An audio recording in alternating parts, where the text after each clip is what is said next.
Num mundo altamente dependente dos fluidos, a empresa de hoje opera como uma força invisível, moldando a maneira não só como construímos, fabricamos, mas aplicamos os mesmos. Desde a pintura da casa, ao isolamento, do revestimento de um telhado, à lubrificação de um motor, a Graco está em todo o lado. E hoje vamos conhecer a empresa ao detalhe. Fica desse lado e vamos a isso.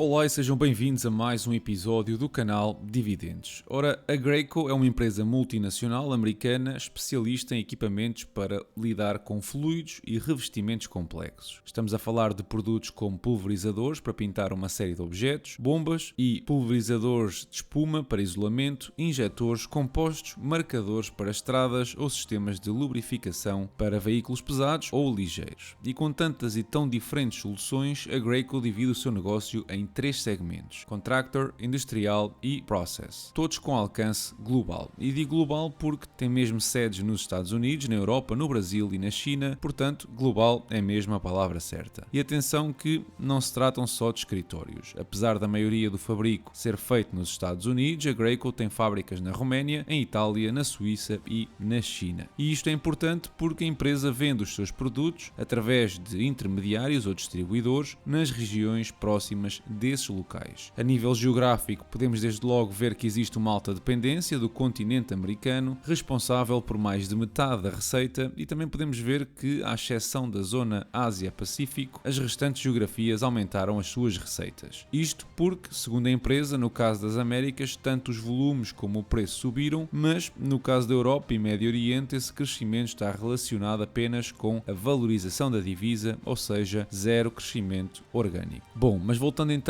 aos segmentos. O segmento Contractor oferece equipamentos de pulverização para aplicação de tinta em paredes e outras estruturas, com modelos para utilizadores desde o segmento faça você mesmo ou do it yourself até empreiteiros profissionais. Também fabrica sistemas de propulsão bicomponente usados para pulverizar a espuma de poliuretano e revestimentos de poliureia. Este segmento foi responsável em 2023 por 45% da receita, com uma larga dependência novamente das Américas, mas desta feita não vemos aqui um crescimento, vemos uma contração no volume das vendas. O segmento industrial inclui as divisões industrial e pó e comercializa equipamentos e soluções para mover e aplicar tintas a nível industrial, revestimentos, selantes ou adesivos. Este segmento representa apenas 30% da receita e vemos um ligeiro crescimento, com exceção da região asiática. Por fim, o segmento processo inclui as divisões processo e lubrificação, e aqui a empresa comercializa bombas, válvulas, medidores e acessórios para mover e dispensar químicos, petróleo e gás natural, água ou águas residuais, derivados do petróleo, alimentos, lubrificantes e outros fluidos. Este segmento teve um bom ano 2023, mostrando crescimento transversalmente, fruto do aumento dos volumes. Infelizmente, representa apenas 25% do total da receita. Retirando então aqui da equação as regiões, para simplificar aqui um bocado a coisa, vemos a tal dependência do segmento Contractor, que não é tão evidente no que são as proporções do lucro operativo. Olhando então para aquilo que foi o ano 2023, no cômputo geral vimos que foi um bom ano, com mais receita, mais lucro operativo e mais lucro líquido. Tudo ok até agora. A posição financeira da empresa mostra ativos muito superiores aos passivos, mas por larga margem. Vemos que a empresa tem mais de 500 milhões de dólares de dinheiro em caixa, não tem dívida a longo prazo e apenas 30 milhões de dívida que expiram nos próximos 12 meses. Aliás, a maioria desses 30 milhões são de uma linha de crédito de divisa chinesa com juros de perto de 4%.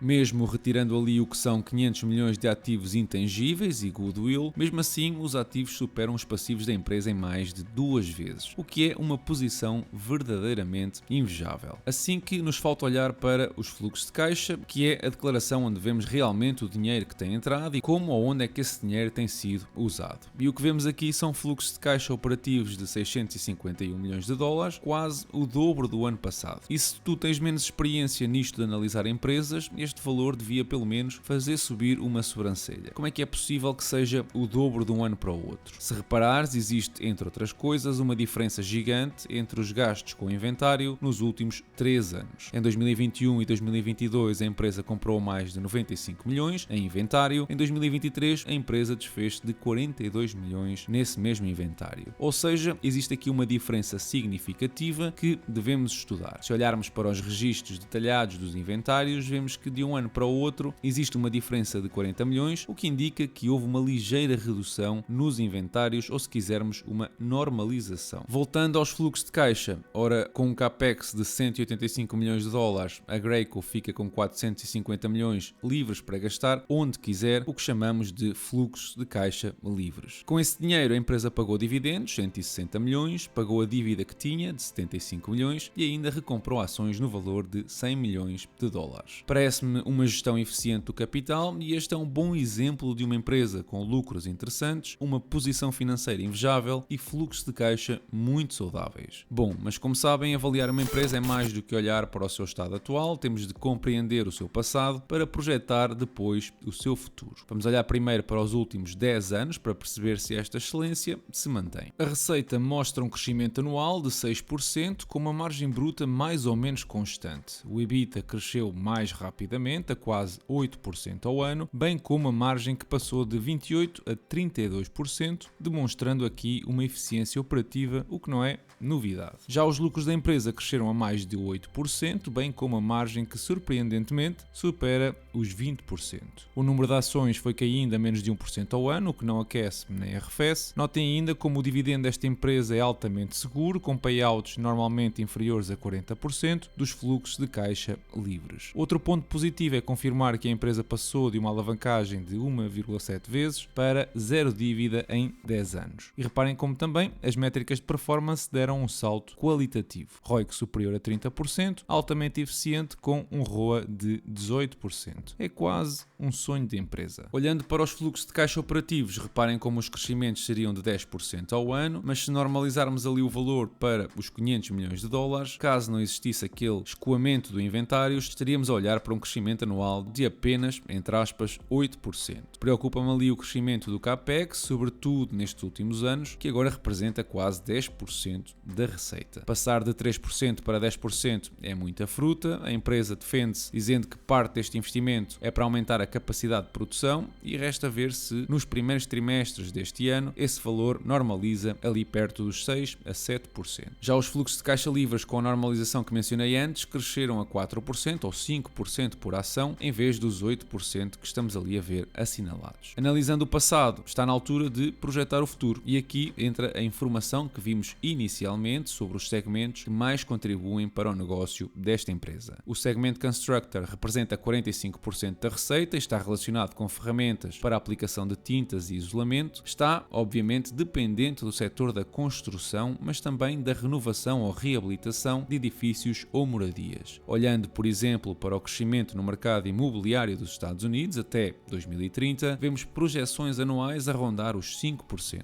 Já a nível internacional, o mercado de reabilitação espera-se que cresça ligeiramente acima, a 6% ao ano. E se olharmos ainda mais ao detalhe sobre o mercado de aplicadores de tinta específicos, o valor de 5% volta novamente a aparecer. Portanto, parte deste crescimento será obviamente captado pela Graco, que, segundo os analistas, consegue crescer o EBITDA até 850 milhões de dólares em 2026 e eu depois completo com o que seria uma normalização do mesmo até aos 4%.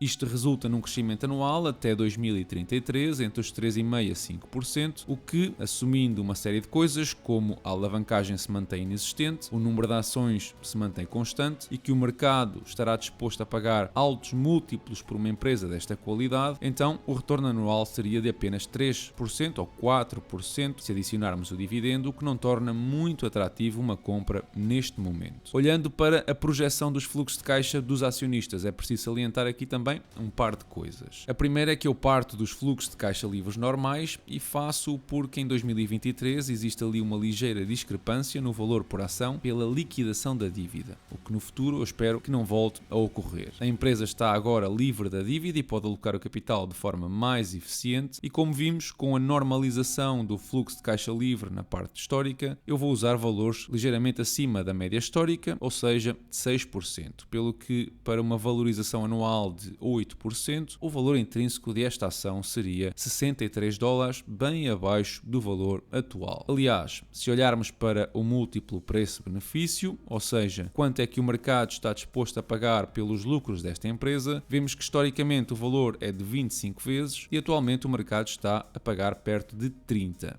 Um valor bem acima desse histórico e também daquilo que é a média da indústria. Mas então, quando é que poderias investir numa empresa assim? Repara que desde 2016 existiram várias oportunidades para abrir uma posição. 2019, 2020, durante a pandemia, em outubro de 2022 e mais recentemente no final de 2023. Olhando finalmente para o gráfico do preço, com mais detalhe, reparem que atualmente a ação da empresa vale mais de $90, o que são máximos históricos, e que, como mencionei, desde 2010, pontualmente a empresa corrige à média das 200 semanas, que é a linha amarela que vêem no gráfico superior. O RSI também mostra sinais de estar em sobrecompra e uma correção parece-me provável no curto prazo. Historicamente, valores de RSI abaixo de 40 provaram ser boas oportunidades para abrir uma posição, pelo que eu estarei atento a estes sinais para potencialmente abrir uma posição perto dos $70. De qualquer forma, eu gostava de saber a tua opinião sobre esta empresa, assim que não facilites e deixa a mesma na caixa de comentários. Esta semana os principais índices mundiais, sobretudo do Ocidente, fecharam com perdas, exceção feita alguns índices da Europa de Leste e Turquia. Já mercados como a China ou a Índia conseguiram resultados positivos. A Fitch, a agência de ratings norte-americana, prevê que as dificuldades no acesso à habitação na Península Ibérica vão continuar nos próximos anos. E isto não é uma novidade para ninguém, é verdade, mas é bom que comecem a perceber que, independentemente das soluções que o novo governo apresente, vamos assistir a seguramente mais de meia dúzia de anos até ver resultados. Por falar em Península Ibérica, e como estamos de certa forma isolados energeticamente do resto da Europa, no que toca às trocas de excedentes de energia, começamos a ver situações como esta. Na sexta-feira, durante um intervalo pontual, a energia atingiu um preço negativo no mercado. Ou seja, as empresas estavam a pagar para se verem livres desse excedente energético. Não é um valor significativo, mas não deixa de ser curioso que entre Portugal e Espanha, e pontualmente, produzimos mais energia do que a procura exige. Ficámos também a saber que afinal os mausões dos grandes grupos económicos até viram as margens de lucro contrair no ano passado. Eu já tinha alertado sobre isto na análise que fiz da Sonai e agora o jornal Eco vem dar-me razão. Eu fico na expectativa para perceber o que vão dizer o PCP e o Bloco de Esquerda nas próximas semanas. Como a idade não perdoa, esta semana modifiquei também a minha contribuição para o PPR para os €150. Se não conheces a restrição dos benefícios na dedução à coleta, dá um salto ao episódio que tenho de explicação do PPR, onde eu entro no detalhe dessas limitações. Em relação ao portfólio, eu abri uma nova posição esta semana na United Health, uma das maiores seguradoras de saúde nos Estados Unidos. Pessoalmente considero que a empresa tem bons fundamentos e atualmente está a navegar um período conturbado com problemas de cibersegurança, onde dados dos seus clientes foram roubados, bem como uma comparticipação do governo americano mais tímida do que seria de esperar. Ainda assim, estamos a falar de uma empresa que conseguiu fazer mais de 25 mil milhões de dólares em fluxos de caixa livres no ano passado, que está a crescer os mesmos a 14% ao ano e que atualmente o mercado avalia em 16 vezes, o que eu considero ser uma oportunidade atrativa. Vimos ainda uma subida de dividendo por parte da Philips 66 em 10%. O portfólio de ações fechou a semana nos 48% de valorização e recebeu em março $153, já em abril, por agora, recebeu quase $11. E é tudo por hoje. Já sabes que podes ajudar o canal deixando o teu like, subscrevendo o mesmo para não perder novos episódios, seguir-me no Insta, onde eu vou publicando mais conteúdo, e no Patreon, onde tens análises como esta e outras exclusivas. Tens os links todos na descrição. Da minha parte, eu desejo-vos uma excelente semana e bons investimentos. Rui Tavares, o LIVRE poderá votar ao lado do PSD um orçamento do Estado, por exemplo? Não. Nós sempre dissemos... Nem que tenha medidas como, por exemplo, relativas ao tempo de serviço dos professores, uma descida de impostos ou até uma melhoria das condições das forças de segurança, por exemplo. Um orçamento não é feito só de medidas avulsas. Um orçamento tem uma direção política, é uma lei geral que basicamente estabelece as prioridades políticas para o ano seguinte. Não se espera que um orçamento do PSD, do CDS e da IEL viole os próprios compromissos que o PSD e a IEL fizeram em relação a baixar os impostos dos portugueses mais ricos, por exemplo. Nunca votará ao lado do PSD um orçamento do Estado, Rui Tavares, porque, na verdade, falou muito de diálogo durante a campanha e diálogo, lá está, também com a direita democrática. Eu mantenho sempre as mesmas declarações. As declarações são que o LIVRE, para uma maioria à esquerda, ou para uma governação à esquerda, é parte da solução. Para uma governação à direita é parte da oposição. Isso não significa nenhum menosprezo pela direita ou nenhuma deslegitimação dos votos que a direita tem. Pelo contrário, um governo à direita precisa isso sirva para afastar do poder um partido que diz que tem um discurso que de facto pega, mas que é desonesto e mentiroso. O orçamento é um instrumento de governação. E não espero, nem desejaria, que PSD e IEL traíssem os seus compromissos programáticos. A distância que há entre o LIVRE e o PSD ou a IEL, em termos de Serviço Nacional de Saúde, em termos fiscais, em termos de prestações sociais, é muito grande, é demasiado grande. E, portanto, votará contra E, portanto, o que sempre dissemos foi... Nós não conhecemos o orçamento, eu estou-lhe a dizer, em princípio e de acordo com o que sempre não dissemos. Não exclui, então. Há pouco falava de clareza, era só isso que eu também gostaria de ver aqui claro, Rui Tavares. Claro, mas entenda-me, não é? Eu acho que sim, eu acho que é legítimo que queira ver claro. Acho é que, comparando com o que toda a gente diz, me parece que isto é mais clareza até do que os outros partidos dão, porque nunca mudou.